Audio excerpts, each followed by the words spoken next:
daliugat ka establishment involved sa sunog. Totally damaged pa ning upat, sir. Totally or partially damaged? Mali ang duwa totally damaged na yung partial lang damage.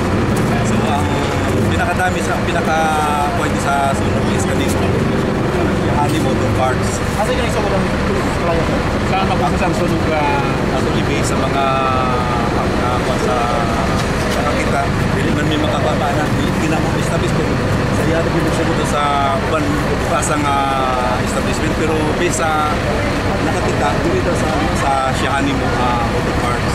Yes po.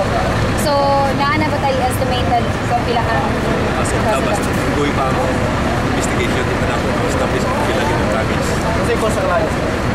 So, kana pa nga mong gusto i-clarify kung saan ko sa sunog kasi wala mo kayo tao, wala kay makahatag ka na rate or siguro kung saan sunog kung saan ko sa sunog.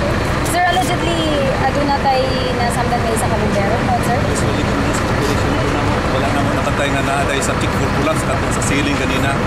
So, okay naman po ang among kauban ng isa at medyo nahulugan lang siya ka namin isami.